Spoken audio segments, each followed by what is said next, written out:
Çavay, sen nerelisin? İzmir abi. Ben de Mardin. Allah'ına kurban. Selam olsun Mardin'e. Ahlen ve sahlen. Ya ola sen pek İzmir'e benzemiyorsun lo. Mudbekiyt kurmancı. Selam olsun Mardin'e abi. Mugot ne kurmancı?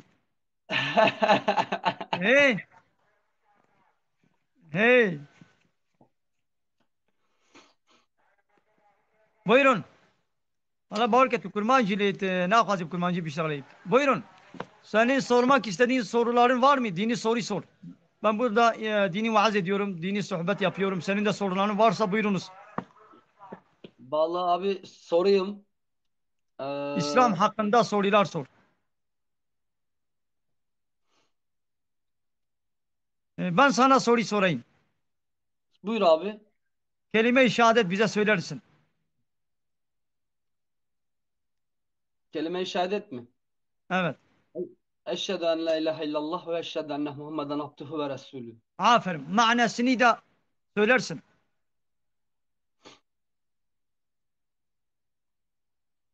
İstersen ben söyleyeyim. Buyurun abi. Siz söyleyin. Şehadet ederim. Yani kalben inanıyorum. Ve dilim ile ikrar ediyorum ki Allah'tan başka hiçbir hak ilah yoktur. Ve yine şehadet ederim ki Muhammed Allah'ın Muhammed'in elçisidir, peygamberidir. elçisidir. Aynen. Fakat burada üzerinde durmamız çok önemli bir nokta vardır. Diyoruz ki Allah'tan başka hiçbir hak ilah yoktur. Peki ilah nedir?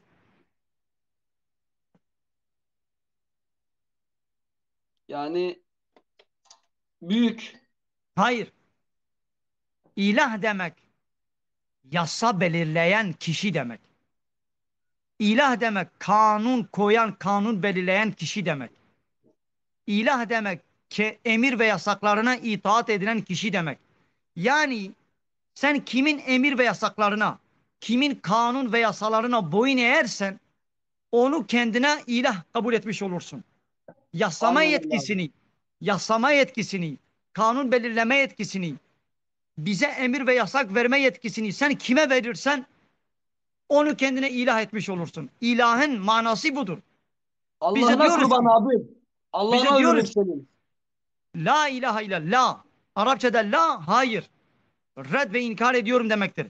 Yani Allah'ın dışında birçok sahte ilahlar, sahte kanun koyucular ve yasa belirleyiciler vardır. Biz bu sahte ilahları hakkı olmayan, yetkisi olmayan ve yasa belirleyen kişileri la diyoruz. Onları ilah kabul etmiyoruz. Biz sadece Allah'ın yasası olan bu Kur'an-ı Kerim'e itaat ederiz. Bunun dışında her kim yasa belirlerse, yasama yetkisini ona verirsen demek ki sen onu kendine ilah kabul etmiş olursun. Elhamdülillah abi. Evet. Elhamdülillah. Sen ne iş yapıyorsun? Ben gevrek satıyorum abi. Gevrek, Ha, simit. simit. Güzeldir. Bak, simitin tanesini sen kaça satıyorsun? 1,5. Ah, ya şimdi o bir sen diyelim ki bir liraya alıyorsun, 1,5 da 500 lira da kari alıyorsun. Senin sabahtan akşama kadar onları taşıdığın için o taşımanın ücreti olarak sen 500 simit başına 500 lira alıyorsun. Değil mi? Sadece taşıma. Taşıma ücretini alıyorsun değil mi? Keşke 500 kazansam Ha, tanesine. mesela yani örnek 500. Peki şimdi sen ne ile onları taşıyorsun? Allah'ın verdiği el ile. Neyin üzerine? Başının üzerine Allah sana baş vermiş. Ne ile geziyorsun? Allah'ın verdiği ayakla geziyorsun. Peki o simit buğday iken onu yağmurla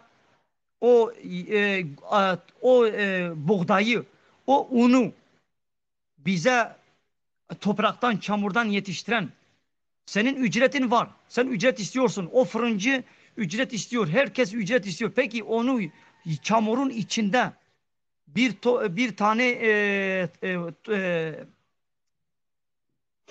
nedir ya adın un yani buğday. O buğday taneciği çamurun içinde yetiştiren ve ondan yüzlerce buğday tanesi çıkaran, gökten yağmur yağdıran, güneş ona vuran, havayı, oksijeni yaratan o Allah da bir ücret istemiyor mu o buğday için, o un için, o hamur için? Ücret istemiyor. Sadece bizden dua istiyor. Evet, ücret istiyor. Onun ücreti nedir? Göndermiş olduğu anayasaya boyun ve itaat etmek istiyor. Namaz. Yani Çok şükür. hayır, sadece namaz değil. Allah'ın bu anayasasına teslim olmak. Diyor ki ben cinleri ve insanları yarattım. Bana kulluk. Yani kölelik. Yani emir ve yasaklarıma itaat etmek için ben cinleri ve insanları yarattım. Ve bütün kainatı, yıldızları, gökleri, güneşi.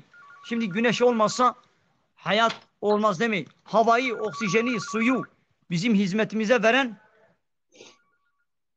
Allah da bizden bu ücreti istiyor. Allah'ın anayasası olan Kur'an-ı Kerim'e itaat etmek, göndermiş olduğu peygamberin yolundan gitmek. Biz ne yapıyoruz? Allah'ın suyunu içiyoruz. Allah'ın meyve ve sebzelerini yiyoruz. Bütün nimetlerinden istifade ediyoruz. Fakat Allah'ın kanununu bırakıyoruz. Gidiyoruz kendimiz gibi bir insanın kanun ve yasalarına, emir ve yasaklarına itaat ediyoruz. Ya böyle nankörlük olur mu ya? Allah bize göz verdi. Allah bize el verdi. Bize dil verdi, konuşma verdi, kulak verdi. İç organları nedir? Akciğer, kalp, mide, böbrek. Bu kadar nimetleri bize verdi. Tükürük. Bak ağzımızda tükürük sistemi var. Eğer ağızda tükürük olmazsa sen nasıl bir lokma ekmeği çiğneyebilirsin? Bak bu tükürük de bir nimettir. Değil mi? Su içtikten sonra eğer o su boşaltma olmazsa o sistem, boşaltım sistemi, idrar sistemi Allahu Teala onu alt üst ederse, onu yapmazsa, boşaltım sistemi olmasa nasıl olurdu? Hayat zindan olur. Hayat sürdürür. Demek ki bak bu da bir sistemdir. Nasıl ki su içmek bir nimetse o suyu bir iki saat sonra boşaltmak, idrar yolundan boşaltmak o da bir nimettir. Allah'ın bir nimetidir değil mi? Evet abi.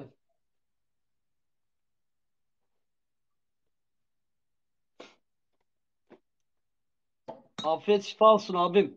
Kardeşler azibim. Ee, Sana bir soru daha sorayım. Senin soruların yoksa ben de bir soru sorayım. Bir soru daha. Tağut nedir, tağutu bize söyler misin? Tağut. Sen duydun mu? Tağutu duymuşsun şimdiye kadar. Yok. Bak, tağut demek Arapça bir kelimedir. Haddini aşan kişi demek. Haddini aşan. Ya nasıl haddini aşmış? Allah'ın dünyasında birisi kalkıp dese ben Allah'ın kurallarını, kanunlarını kabul etmiyorum. Ben kendim kanun belirleyeceğim ve emrimdeki insanları o belirlemiş olduğum kanunlara göre yöneteceğim. İnsanları yönetme hakkı benim elimdedir. İnsanlara emir ve yasak verme, direksiyon, kaptanlık, pilotluk görevi benim elimdedir. Onları nasıl yönlendirirsem, ne serbest ne yasak edersem benim elimdedir. Bu yetkiyi Allah'tan alıp kendisine verirse işte bu haddini aşmıştır. Ben şimdi geldim İzmir'e senin evine misafir. Ben senin evinde misafir iken senin kurallarını, evi kurallarını tanımasam, ben desem ki burada canım istediği gibi senin evinde davranacağım dersem, nasıl olur? İşte ben haddini aşmış bir misafir olurum değil mi? Haddini. Fakat Evet. haddimi aşmazsam, edeple senin evinde oturursam bana ikram edersin, hizmet edersin.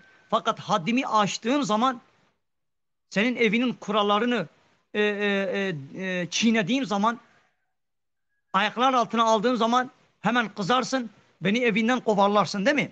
Allahu Teala da diyor ki benim dünyamda tağut olanlar yani benim kanunlarımı kabul etmeyen, haddini aşanlar onları bu dünyada red ve inkar edeceksiniz ve onların cezası da cehennem günü, kıyamet günü cehennemdir.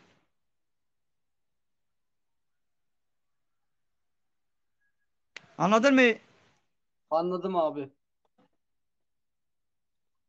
Rabbim herkese hidayet etsin abi inşallah Amin, ya. amin, amin. Allah Teala hepimize hidayet versin inşallah.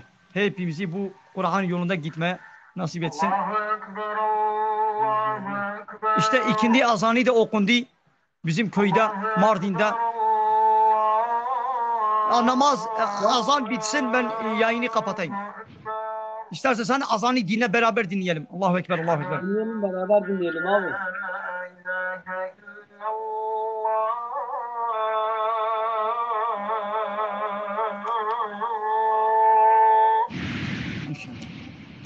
أشهد أن لا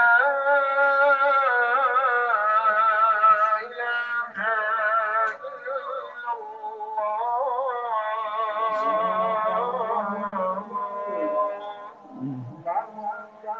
أشهد أن محمدا رسول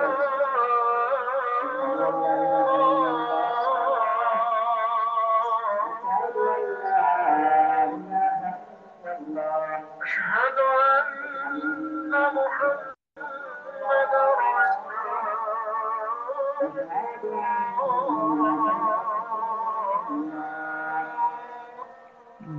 حي على الصلاة حي على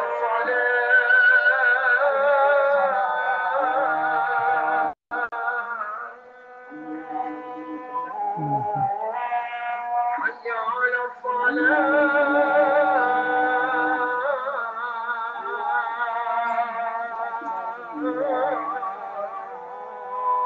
ولا حول ولا قوة إلا بالله العلي العظيم.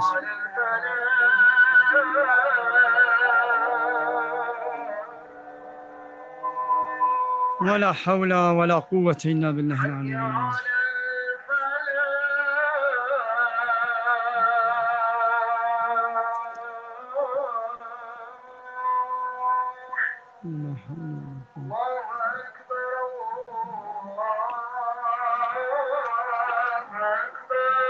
الله أكبر الله.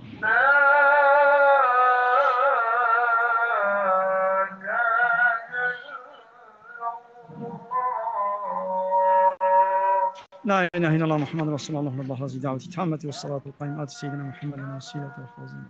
Abim Allah'a emanet ol. Görüşürüz. Sağ Dikkat et olun. kendine. Dinlediğin için teşekkür ederiz. Sağ olun.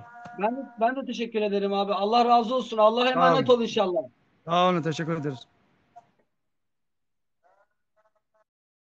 امیر بدری و شرف خواستن دیب داوی بکن معنا و تب دعوا خدا خیره و قبول بکن و وانه ما گوداری کرنا و بگنی شاندنا و هدیه جی شاندنا معنا و تب دعوا خدا خیره و قبول بکن خدا وجه و تب راضی ان شاء الله ده ایمان نگه قبر یا ربی